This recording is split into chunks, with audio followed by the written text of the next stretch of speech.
तो वहीं दूसरी तरफ एनडीए के घटक दल राष्ट्रीय लोक मोर्चा ने पंजाब विधानसभा चुनाव लड़ने को लेकर ऐलान किया है। चंडीगढ़ में प्रेस कॉन्फ्रेंस के दौरान पार्टी के राष्ट्रीय उपाध्यक्ष ए.के. वाजपेयी ने कहा कि आरएलएम पंजाब में एनडीए को मजबूत करने के लिए मैदान में उतरेगी। उन्होंने आम आदमी पार्टी पर वादे पूरे न करने और राज्य का कर्ज 7 गुना बढ़ाने का भी आरोप लगाया। सत्ता से बाहर करने का दावा किया है। राज्यसभा सांसद उपेंद्र कुशवाहा की ये पार्टी फिलहाल सभी 117 सीटों पर चुनावी ताल ठोकती हुई नजर आएगी। केंद्रीय मंत्री चिराग पासवान, सांसद नीतीश कुमार और अब उपेंद्र कुशवाहा ने भी पंजाब में विधानसभा चुनाव लड़ने का ऐलान कर दिया है। राष्ट्रीय लोक मोर्चा, जो कि उपेंद्र कुशवाहा जी की पार्टी है, उनके सीनियर वाइस प्रेसिडेंट इस वक्त मेरे साथ हैं, ए.के. वाजपेयी साहब। सर, सबसे पहले हमने देखा था कि चिराग पासवान साहब आए थे, उन्होंने भी प्रेस कॉन्फ्रेंस उनकी पार्टी ने पीसी की। उसके बाद नीतीश कुमार जी की पार्टी ने भी ऐलान किया। अब आपकी पार्टी आ रही है, क्या कुछ फोकस रहेगा क्योंकि एनडीए के घटक दल है? क्या वजह है कि आप चुनाव लड़ रहे हैं पंजाब? नहीं, इसके पीछे सिर्फ एक वजह है। हम लोगों ने डिसाइड किया 4-5 महीने पहले कि अपनी पार्टी का विस्तार पूरे देश में करेंगे, और उसी के चलते हुए हम लोगों ने गुजरात में, असम में, कर्नाटक में, जे.एंड.के में, महाराष्ट्र में सब जगह अपनी पार्टी के संगठन का विस्तार किया है। उसी कड़ी में पंजाब है। पंजाब में चूंकि चुनाव हैं और चूंकि हम एनडीए का हिस्सा हैं, तो हम भी अपना योगदान देना चाहते हैं।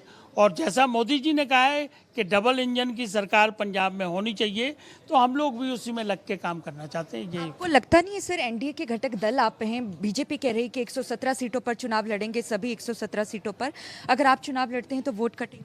भाई एक बात सुनिए ना, आप एनडीए जहाँ जहाँ चुनाव लड़ती है अपने घटक दलों के साथ लड़ती है, सहयोग देती है। कोई राज्य ऐसा नहीं है जहाँ उन्होंने किसी को छोड़ा हो। तो पंजाब में आप ये कैसे प्रिज्यूम कर लेंगे कि सारी सीटों पे वो लड़ेंगे? हम तो योगदान कर रहे हैं, एनडीए का एजेंडा ही चलाएंगे, कॉमन मिनिमम प्रोग्राम का एजेंडा चलेगा। बातचीत चल रही है सर, क्योंकि प्रधानमंत्री की बात करें या अमित शाह जी की बात करें, वो तो कह चुके हैं कि सभी 117 सीटों पर बीजेपी अभी अकेले। समय है, अभी ताकत सबकी आंकी जाएगी, घटकों के दलों की ताकत आंकी जाएगी। उसके बाद ये फैसला होगा कि कौन कितनी सीटों पर चुनाव लड़ेगा, कितनी सीटों पर? क्योंकि पर्पज ये है कि इस सरकार को हटाना है और डबल इंजन की सरकार बनानी। कितनी सीटों पर फिलहाल? अभी संख्या नहीं दे पाएंगे। अभी हमारी पहली प्रेस कॉन्फ्रेंस है।